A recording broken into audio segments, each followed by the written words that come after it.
کہ یہ کلام انتہائی مؤکد ہے، نہایت تاکیدی ہے۔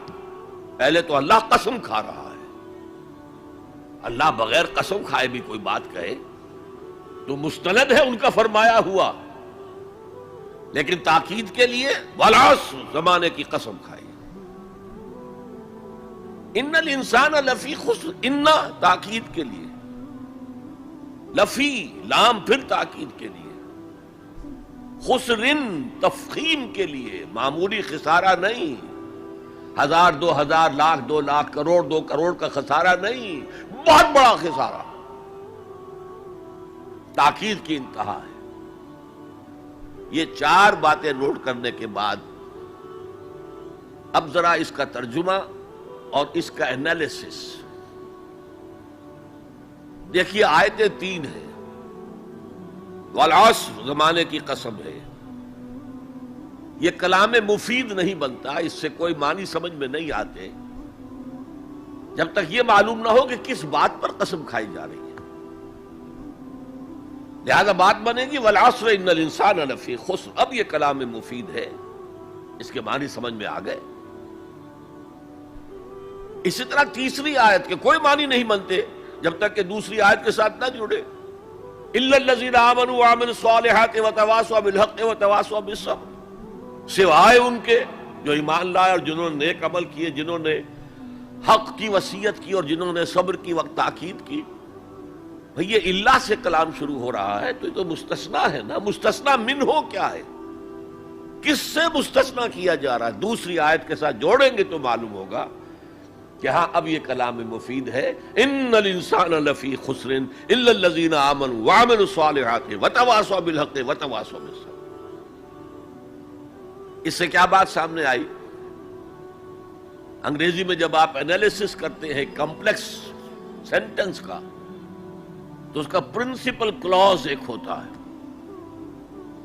پرنسپل کلوز کیا ہے؟ ان الانسان لفی خسر۔ یہ اپنی جگہ ایک مکمل جملہ ہے، مکمل مفہوم کا حامل ہے،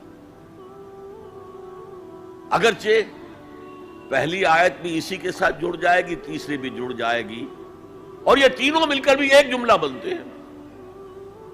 زمانے کی قسم ہے، تمام انسان بڑے شدید گھاٹے میں ہیں سوائے ان کے جو ایمان لائے اور جنہوں نے نیک عمل کیے اور جنہوں نے حق کی وصیت کی اور جنہوں نے صبر کی وصیت کی۔ اب ذرا اس جملے کو اپنے ذہن اور شعور کی سطح پر لکھ لیجئے یا لوح قلب پر کندہ کر لیجئے۔ زمانے کی قسم ہے، تمام انسان خسارے میں ہیں، گھاٹے میں ہیں، سوائے ان کے جو ایمان لائے اور جنہوں نے نیک عمل کیے اور جنہوں نے ایک دوسرے کو حق کی وصیت کی اور جنہوں نے صبر کی وصیت کی۔ اس جملے کو بار بار پڑھیے، بار بار پڑھیے، بار بار پڑھیے اور پھر کچھ نتیجے نکالیے۔ اس جملے میں کامیابی اور ناکامی کا ایک معیار ہمارے سامنے آ رہا ہے، جو ہمارے عام طور پر ذہنوں میں معیارات قائم ہیں کامیابی کے، ان سے بالکل مختلف۔ ہم کسے کامیابی سمجھتے ہیں؟ جو زیادہ دولت مند ہے زیادہ کامیاب ہے، جس کی جائیداد زیادہ ہے زیادہ کامیاب ہے، جس کی تجارت بہت پھیلی ہوئی ہے زیادہ کامیاب ہے، جس کے پاس عہدہ بہت بڑا ہے زیادہ کامیاب ہے۔ یہی ہمارے کامیابی کے تصورات ہیں۔ ان تمام تصورات کی نفی ہے۔ کامیابی ان چیزوں سے متعلق ہے ہی نہیں، کامیابی تو ان 4 چیزوں سے متعلق ہے: ایمان، عمل صالح، تواصی بالحق، تواصی بالصبر۔ یہ ہیں تو کامیابی ہے، یہ نہیں ہے تو کوئی کامیابی نہیں۔ آپ کو سلطنت عرضی مل جائے کوئی کامیابی نہیں، دنیا بھر کی نعمتیں مل جائیں کوئی کامیابی نہیں، جب تک کہ یہ 4 چیزیں موجود نہ ہوں: ایمان اور عمل صالح اور تواصی بالحق اور تواصی بالصبر۔ اور اگر یہ 4 چیزیں حاصل ہوں تو چاہے کوئی آپ کو جانتا بھی نہ ہو، چاہے آپ کسی کٹیا میں رہتے ہو، کوئی محل نہ ہو آپ کے پاس، چاہے آپ کو روکھی سوکھی بھی مشکل سے ملتی ہو، آپ کامیاب ہیں. یہ ذہن میں رکھیے، معیار جب تک ہمارا یہ نہیں بنے گا ہم اسلام کے راستے پہ چل ہی نہیں سکتے. اس لیے کہ انسان جو بھاگ دوڑ کرتا ہے، جو سعی کرتا ہے، دن رات محنت کرتا ہے، راتوں کو سوچتا ہے، پلاننگ کرتا ہے، وہ کامیابی کے حصول کے لیے. اگر کامیابی کے یہ تصورات ہیں تو انہی کے لیے بھاگ دوڑ کرے، دنیا میں گم ہو جائے گا. جیسے اقبال نے کہا کہ کافر کی یہ پہچان کہ آفاق میں گم ہے، اور مومن کی یہ پہچان کہ گم اس میں ہے آفاق. یہ معیار ہے در حقیقت، جیسے کہ حضور نے فرمایا صلی اللہ علیہ وسلم کہ بہت سے لوگ ایسے بھی ہوتے ہیں جو اگر کسی محفل میں جانا چاہیں تو بار نہ پا سکے، انہیں اجازت ہی نہ ملے. اگر وہ کہیں رشتہ کرنا چاہے تو کوئی انہیں رشتہ نہ دے.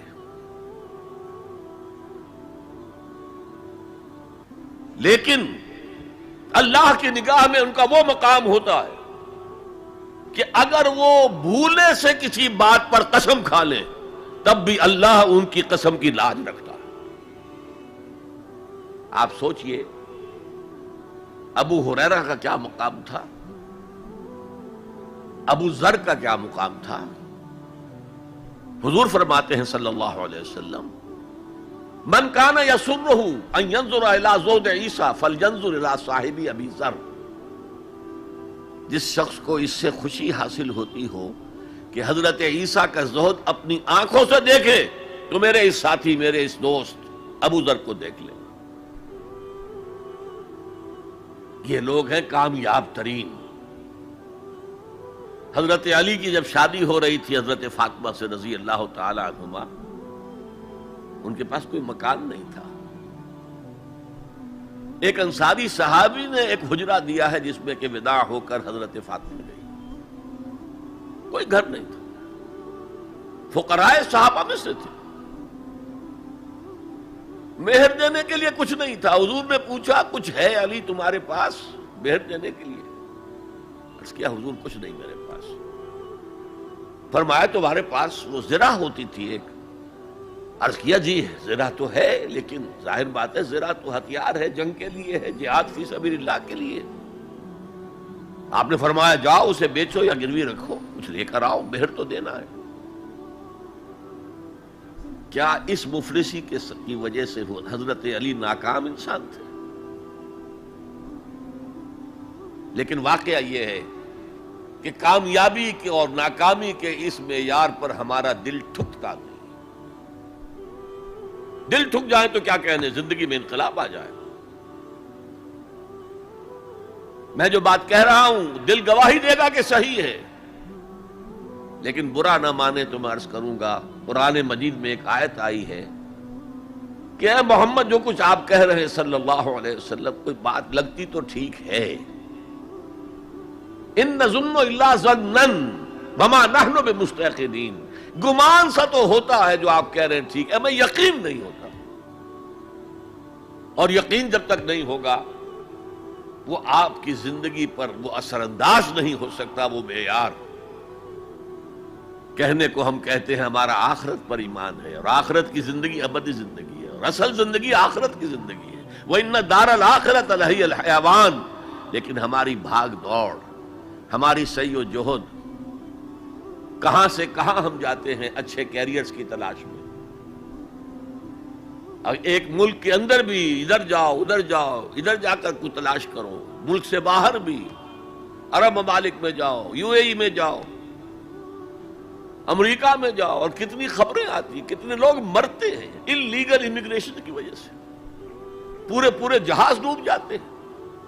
انلیگل امیگریشن کس چیز کی تلاش میں؟ کیا اللہ یہاں رازق نہیں ہے، رزق نہیں دے سکتا؟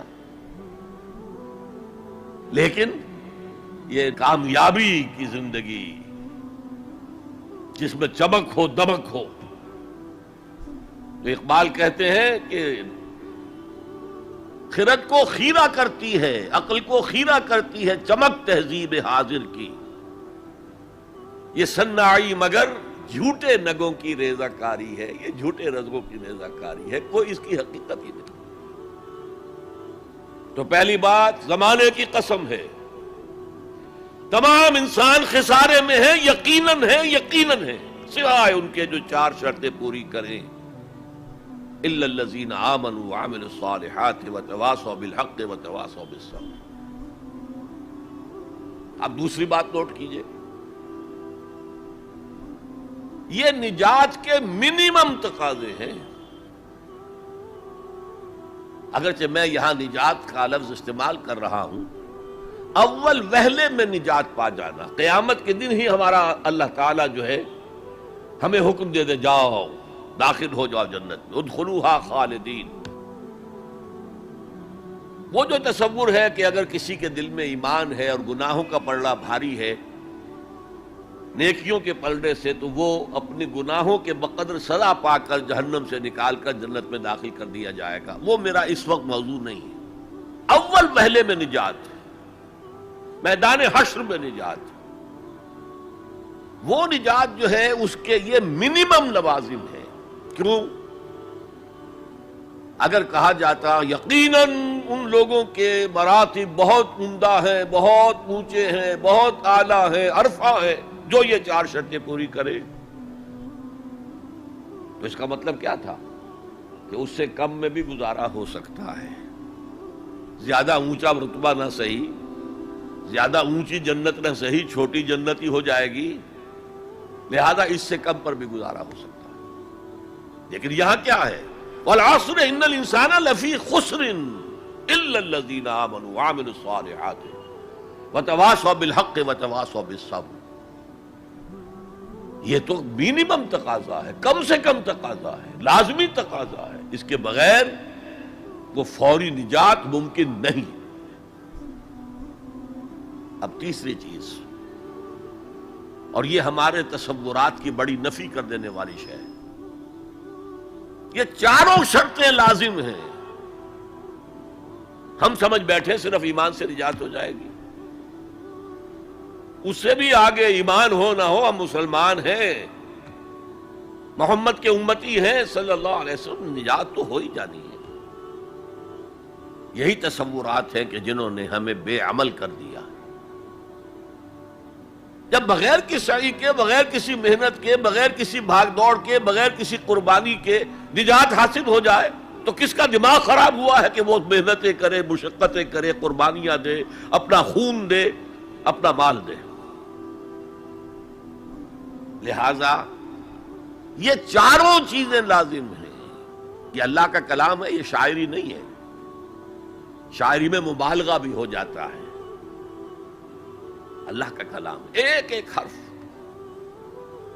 جو غالب کہتا ہے کہ گنجینہ معنی کا طلسم اس کو سمجھیو، جو لفظ کے غالب میرے اشعار میں آوے، میرے اشعار میں جو لفظ آتا ہے اس کو گنجینہ معنی کا طلسم سمجھنا، یوں نہیں کہ میں نے ایسے ہی عام طور پہ وہ لفظ استعمال کر دیا۔ اب فارسی میں کہتا ہے زیرے ہر لفظ غالب چیدام میں خانہ، میں نے غالب کے ایک ایک لفظ کے نیچے ایک میخانہ پایا، علم کا میخانہ، حکمت کا میخانہ، فلسفے کا میخانہ۔ تو یہ قرآن غالب نے تو تعلی کی ہے، لیکن یہ اللہ کا کلام ہے، یہاں ہر حرف لازم ہے۔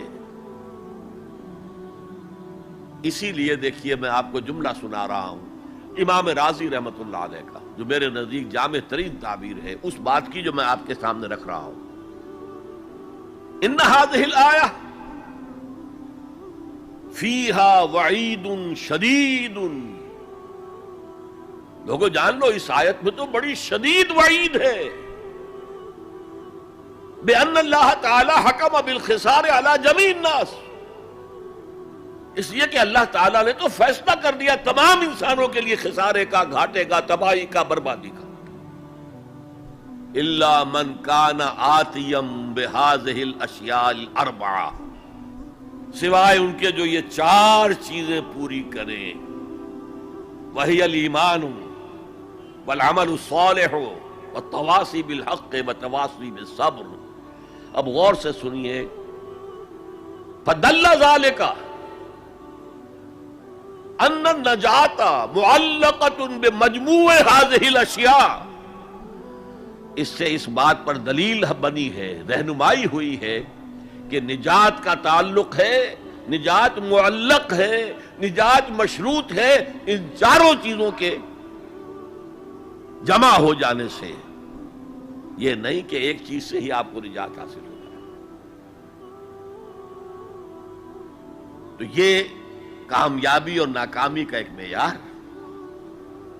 اور پھر یہ کہ اس معیار میں چاروں چیزیں لازم۔ اگرچہ ایک بات ہوگی،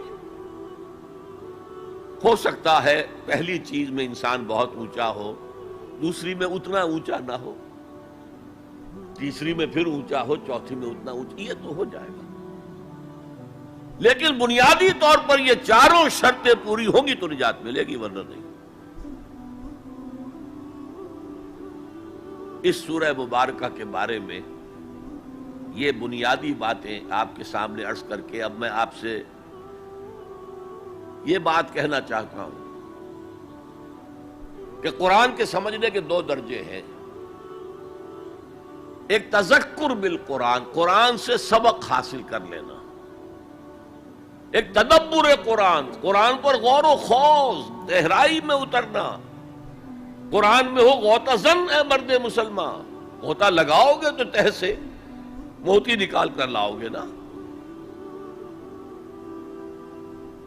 اب تذکر بالقرآن تو میں نے آپ کے سامنے تذکر بسورۃ العصر، یہ تو مکمل ہو گئے، سبق تو حاصل ہو گئے۔ کامیابی کا معیار یہ چار چیزیں ہیں، یہ چاروں چیزیں لازم ہیں، اور جب ہم تدبر قرآن کے درجے پر آئیں گے تو معلوم ہوگا چاروں چیزیں عقلاً منطقی طور پر لازم و ملزوم ہیں۔ تو تذکر بالقرآن اتنی بات بھی جس نے سمجھ لی، جس بدو نے سمجھ لی، اس کی زندگی میں انقلاب آ گیا۔ وَالْعَصْرِ إِنَّ الْإِنسَانَ لَفِي خُسْرٍ إِلَّا الَّذِينَ آمَنُوا وَعَمِلُوا الصَّالِحَاتِ وَتَوَاصَوْا بِالْحَقِّ وَتَوَاصَوْا بِالصَّبْرِ۔ جو حاصل تھا، جس کو میں مثال دیا کرتا ہوں کہ اگر سمندر میں کوئی آئل ٹینکر جو ہے وہ لیک کر جائے، ٹوٹ جائے تو کیا ہوتا ہے؟ تیل سمندر کی سطح پر پھیل جاتا ہے، نیچے نہیں جاتا۔ اسی طرح قرآن کا تیل، قرآن کا مغز، قرآن کی ہدایت اس کی سطح پر موجود ہے۔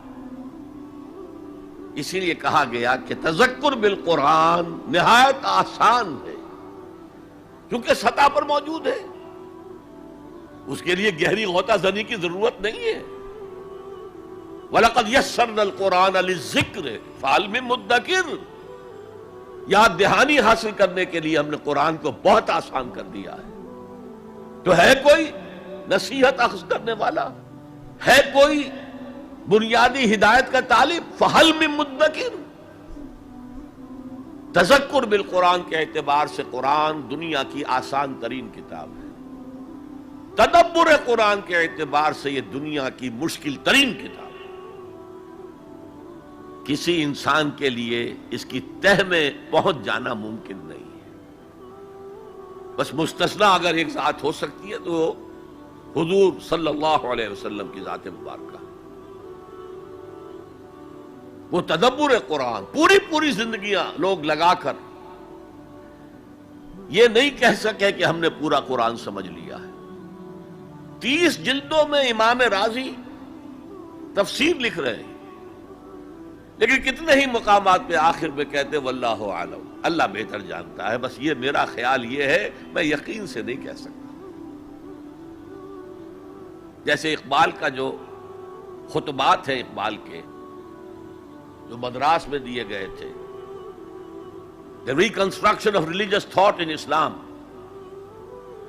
فلسفہ اسلام پر وہ آج کے دور میں علم الکلام کے اعتبار سے بنیادی کتاب،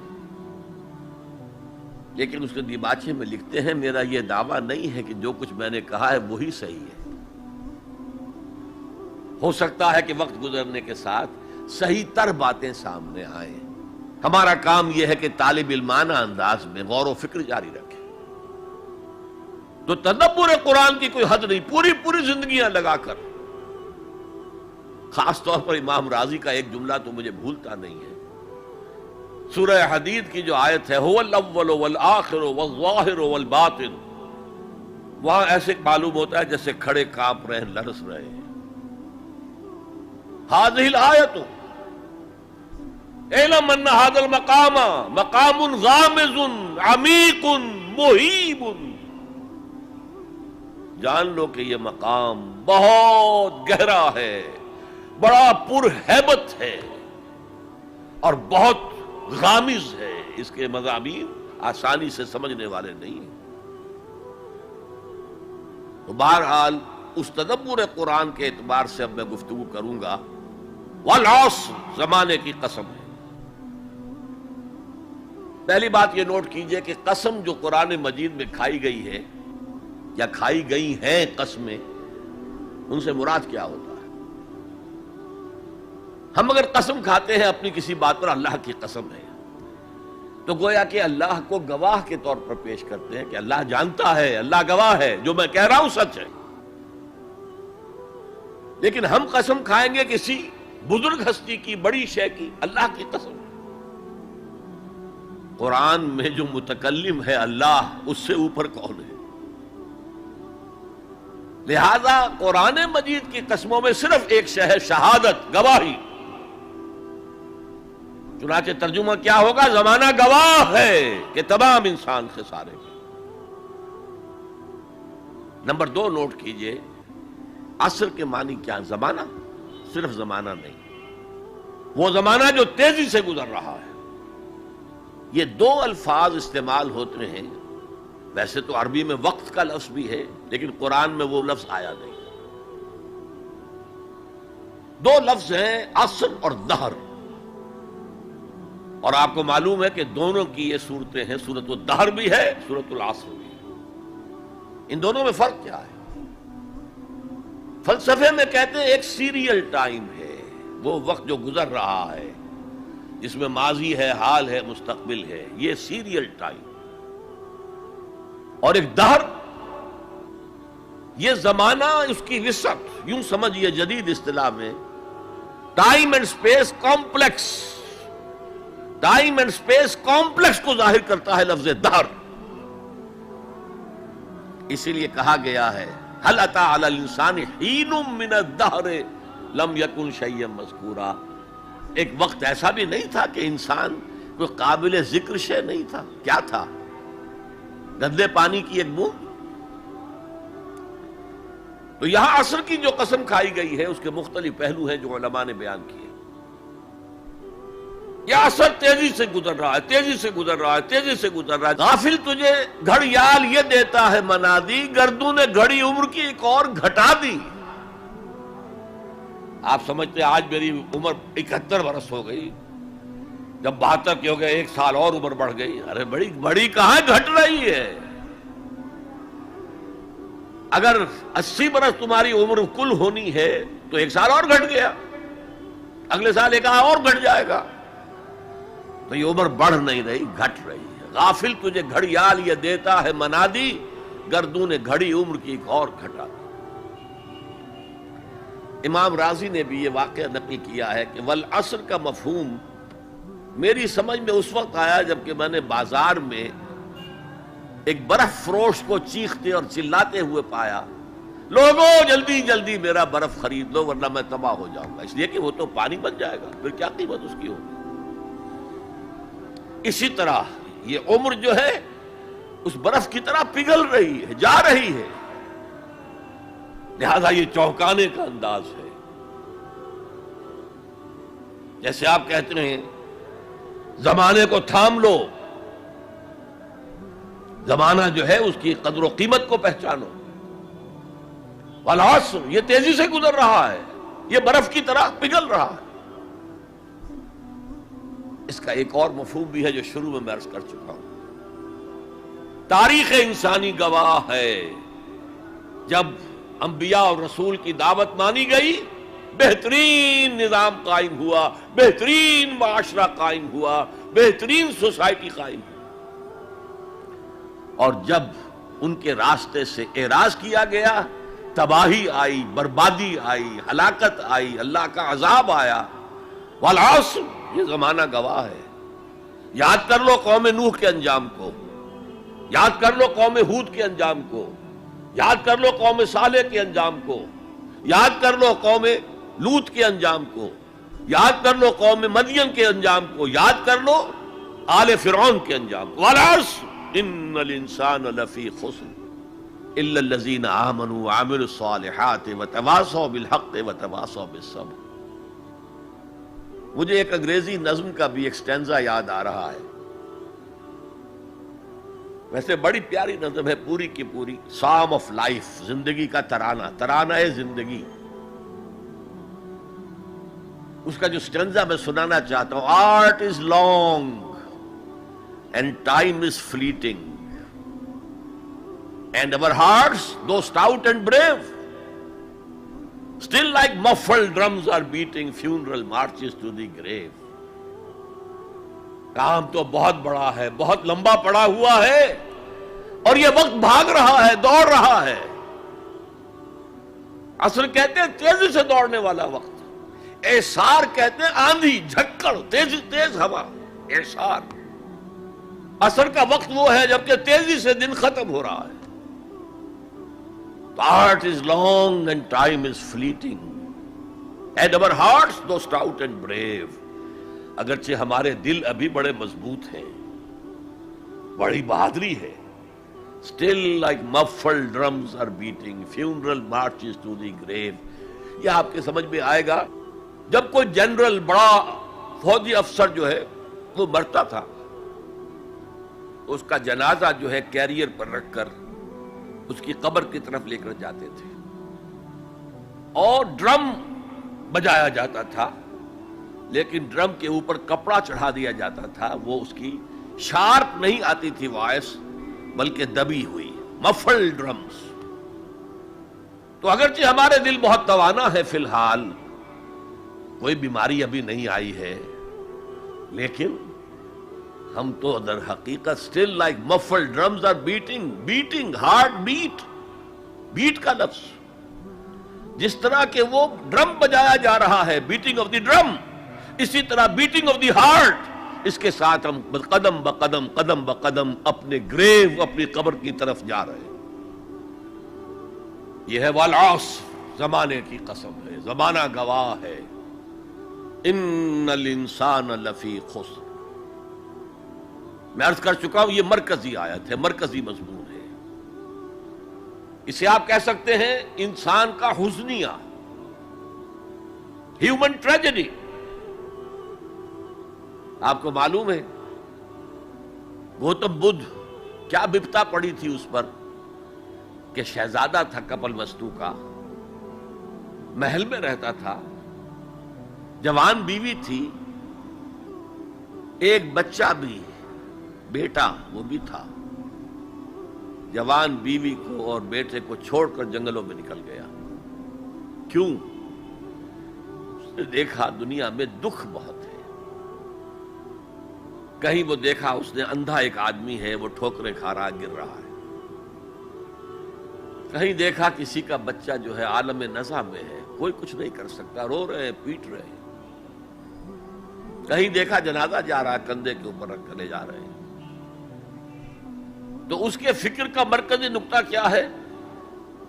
سروم دکھم، یہاں تو دکھ ہی دکھ ہے اور کچھ نہیں ہے۔ اس دکھ سے سیلویشن حاصل کرنے کے لیے وہ نکل گئے۔ اب کیا اسے ملا کیا نہیں ملا اسے چھوڑ دیجیے، لیکن ایک مثال تو ہے، محل کی زندگی چھوڑ کر، جوان بیوی کو چھوڑ کر، ایک چھوٹے بچے کو چھوڑ کر انسان نکلا ہے باہر۔ ان الانسان لفی خسر، دنیا کے اندر یہ تکالیف دیکھ کر اتنا متاثر ہو گیا، تو آخرت کی تکالیف وہ تو بہت بڑی ہے، بہت بڑی ہے، بہت بڑی ہے۔ قرآن مجید کے ہر صفحے کے اوپر جہنم کے کوئی نہ کوئی مناظر دکھا دیے گئے۔ کیا کھانے کو ملے گا؟ زقوم، جو پیٹ میں جائے گا تو کھولے گا جیسے کہ پانی کھول رہا ہو، اور پھر اس پر پیاس لگے گی تو حمیم ملے گا، گرم پانی یا پیپ، اور زخم کا دھون ملے گا۔ حضور کو شب معراج میں جو دکھائے گئے مناظر، عذاب کس کس طور سے انسانوں کو ہوگا، وَالْعَصْرِ إِنَّ الْإِنسَانَ لَفِي خُسْرٍ، اور میں عرض کر چکا ہوں خسرن ہے یہاں، الخسر نہیں ہے۔ الخسر ہوتا تو کوئی خاص خسارہ، خسرن یہ قاعدہ ہے عربی زبان میں، تنکیر نکرہ جو آتا ہے تفخیم کے لیے آتا ہے، بہت بڑا خسارہ، بہت بڑا گھاٹا۔ اب جو اس سے استثناء کی 4 شرائط ہیں ان کو سمجھیے۔ سب سے پہلے ایمان، اب یہاں تو ایک لفظ آیا ایمان، اللہ پر ایمان، رسولوں پر ایمان، آخری رسول اور آخری نبی پر ایمان، کتابوں پر ایمان اور آخری کتاب قرآن پر ایمان، بعث بعد الموت پر ایمان، حساب کتاب پر ایمان، جزا و سزا پر ایمان، جنت اور دوزخ پر ایمان، یہ ایمانیات ہے۔ میں نے عرض کیا تھا یہ ایک عنوان ہے، کتنی لمبی لمبی بحثیں قرآن مجید میں ان میں سے ہر ایک چیز کے بارے میں آئی ہیں مکی صورتوں کے اندر۔ لیکن اس وقت جو بات میں آپ کو بتانا چاہتا ہوں، وقت کم ہے، اس ایمان کے 2 لیول سمجھ لیجئے، یا 2 قسمیں سمجھ لیجئے، یا 2 ایسپیکٹ سمجھ لیجئے۔ اور یہ مجھے امید ہے کہ بہت سے حضرات نے بچپن میں یاد کیا ہوگا، ایمان مجمل،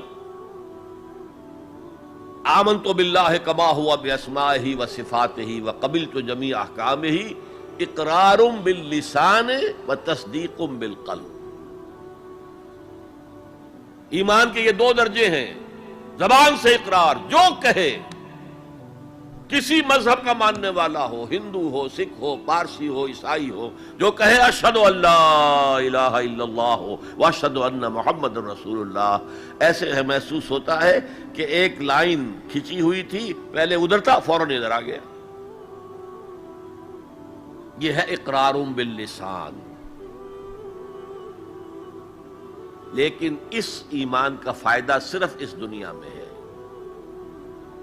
یعنی ہم ایک دوسرے کو مسلمان سمجھیں۔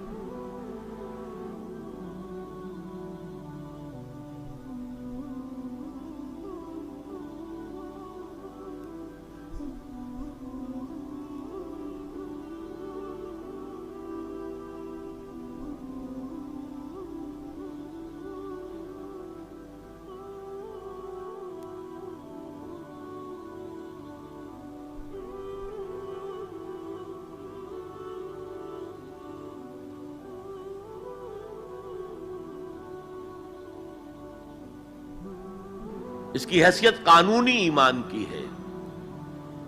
ظاہر بات ہے مسلمان باپ کی وراثت مسلمان بیٹے کو جا سکتی ہے، بیٹا مسلمان نہیں ہے تو وراثت نہیں پہنچے گی۔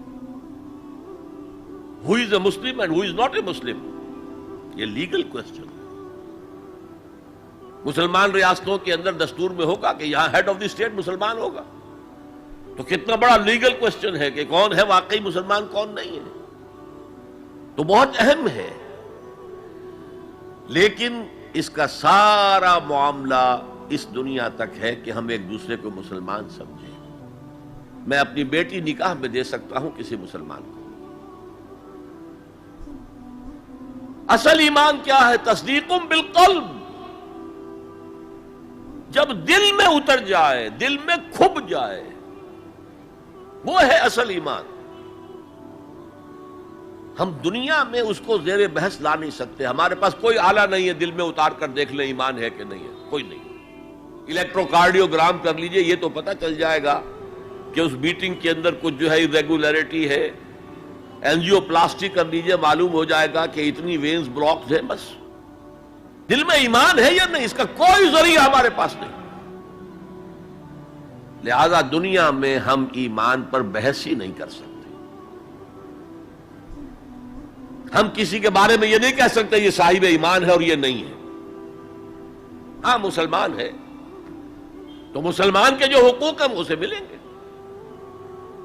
وہ فاسق بھی ہو تو مسلمان ہے، فاجر بھی ہو تو مسلمان ہے، متقی ہو تب بھی مسلمان ہے، نیک ہو عبادت گزار ہو تب بھی مسلمان ہے۔ اور لیگلی اور کانسٹیٹیوشنلی ان میں کوئی فرق نہیں ہے. المسلم و کفو لکل مسلم، امام ابو حنیفہ رحمۃ اللہ علیہ کا قول بہت اہم ہے. اتنی اہمیت تو اس کی ہے کہ ذرا سی ایک خطا ہو گئی تھی حضرت اسامہ ابن زید سے.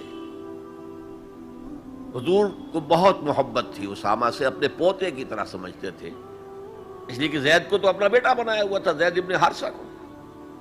وہ تو بعد میں جب آیت اتری کہ یہ کوئی منہ بولا بیٹا اسلام میں کوئی شے نہیں ہے، ورنہ پہلے انہیں کہتے تھے زید ابن محمد، اس کے بعد دوبارہ وہ زید ابن حارثہ رہ گئے. لیکن محبت کتنی تھی زید سے، اور اس اعتبار سے گویا کہ حضرت اسامہ ابن زید وہ تو حضور کے پوتوں کے مانند. ان سے غلطی ہو گئی. ایک جنگ میں ایک کافر کے ساتھ مقابلہ ہوا دو بدو. اس کافر نے جب سمجھا کہ میری تو بس ہو گئی، اب میں مزید مقابلہ نہیں کر سکتا، اب میری جان اس کے ہاتھ میں ہے، اسامہ کے ہاتھ میں ہے. انہوں نے پڑھ دیا کلمہ اشہد ان لا الہ الا اللہ واشہد ان محمد رسول اللہ. انہوں نے یہی سمجھا جو ہم ہوتے تو سمجھتے کہ جان بچانے کا ہیلا کر رہا ہے، لہذا گردن اڑا دی. کچھ دل میں اپنے خدشہ سا رہا، یہ صحیح کام کیا میں نے یا نہیں، یا ہو سکتا ہے حضور کو کسی اور ذریعے سے اطلاع پہنچی. طلب فرمایا اسامہ یہ تم نے کیا کیا؟ حضور اس نے جان بچانے کے لیے کلمہ پڑھا تھا، آپ نے نہیں کہا کہ تم غلط کہہ رہے ہو. حلا شققنا قلبہ، تم نے اس کا دل چیر کے کیوں نہیں دیکھ لیا؟ یعنی نہ تم دل چیر کے دیکھ سکتے ہو، کیا تمہیں معلوم ہے، کیسے کہہ سکتے ہو یقین سے کہ اس نے جان بچانے کو کلمہ پڑھا؟ اور اے اسامہ کیا کرو گے قیامت کے دن جبکہ یہ کلمہ تمہارے خلاف استغاثہ لے کر آئے گا؟ تو اس کی بھی بہت بڑی اہمیت ہے. دنیا میں پورا لیگل اینڈ کانسٹیٹیوشنل نظام اسلام پر قائم ہے، اقرار باللسان پر قائم ہے.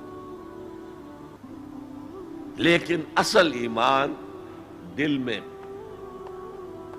یہ سورہ حجرات میں فرمایا گیا جو اس موضوع پر قرآن حکیم کی اہم ترین آیات ہے.